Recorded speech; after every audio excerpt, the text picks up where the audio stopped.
MCX daily research पर आपका स्वागत है। फ्रेंड, इंडियन गोल्ड का चार्ट है, 1728 पर इसकी क्लोजिंग है और डेली टाइम फ्रेम की ये सभी कैंडल आपको अभी दिखाई दे रही हैं चार्ट के ऊपर। तो ये हमारा रेजिस्टेंस था फ्रेंड, इसके ऊपर मार्केट जा चुकी थी पिछले वीक में, 1,03,000 के करीब थी। यहाँ पर हमने बोला था मार्केट जो गोल्ड की है वो तेजी की तरफ है और अगला टारगेट 1,06,000 का था हमारा इस रेंज में, कि कम से कम ये टारगेट तो बिल्कुल आपको देगी ही। और फ्रेंड देखिए, यहाँ तक ये टारगेट देने के बाद भी फ्राइडे को अपसाइड में ही मार्केट ने क्लोजिंग दी है, 1,07,700 की तरफ की क्लोजिंग है फ्रेंड। ठीक है, यानी कंटिन्यू बाई साइड। यहाँ पर देखिए इतनी बड़ी तेजी के पीछे, ठीक है, ये रेजिस्टेंस था, रेजिस्टेंस से बीच में ट्रेंड लाइन थी और ये सपोर्ट थी। इस सपोर्ट के सारे अपसाइड में जैसे ही मैंने बोला था कि ट्रेंड लाइन के ऊपर अगर क्लोजिंग देगी तो वापस से बड़े टारगेट की तरफ बढ़ेंगे, वो बड़ा टारगेट दे चुकी है मार्केट। तो इस सिचुएशन में हमें क्या करना है, मंडे से फ्रेंड देखिए, अगर मार्केट बड़े गैप अप के साथ शुरुआत दे या फिर क्लोजिंग के पास शुरुआत दे, उस सिचुएशन में हमें अगर अपसाइड से प्राइस रिवर्स लेता है ना और क्लोजिंग के नीचे 15 मिनट की क्लोजिंग मिल जाती है एक कैंडल की, नेक्स्ट कैंडल उसे रिटेस्ट कर नीचे गिरती है ना, उस सिचुएशन में हम सेल साइड में जा सकते हैं, टारगेट रख सकते हैं। कैंडल का लो है ना इसके करीब तक, इस रेंज तक वापस टारगेट रख सकते हैं क्लोजिंग से।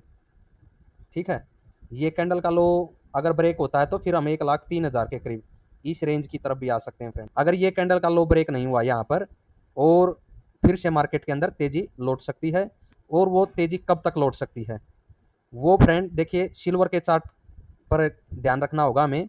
सिल्वर अगर 1,30,000 के करीब पहुंचती है तो वहां पर मैंने बोला था पिछली बार कि प्रॉफिट बुक कर लेना है 1,30,000 के करीब।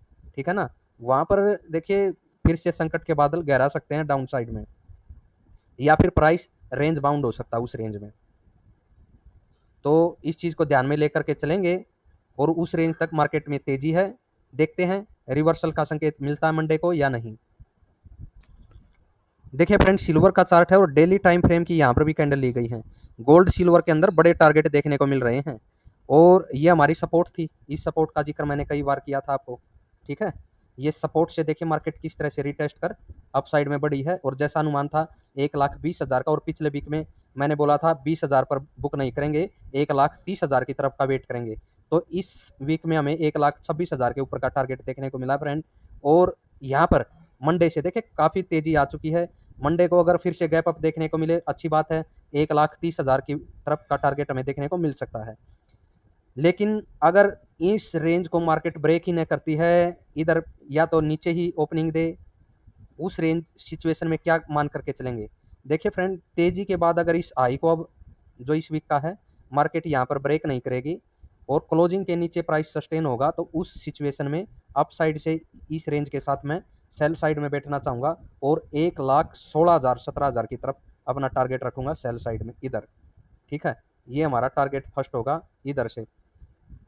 मेरा मानना है 1,30,000 की तरफ का टारगेट मिल जाए, वहाँ से इस रेंज में बैठने में और बड़ा टारगेट मिल सकता है। फिर भी देखिए 1,26,000 के ऊपर मार्केट जा चुकी है, अगर ये हाई ब्रेक ही ना करे तो उस सिचुएशन में भी एक डाउन ट्रेंड शुरू हो सकता है और कहीं ना कहीं 1,16,17,000 की तरफ हमें वापस से टारगेट मिल सकता है। 1,24,697 की फिलहाल क्लोजिंग है। तो ये सिल्वर के लिए फ्रेंड, आशा है वीडियो आपको पसंद आएगी।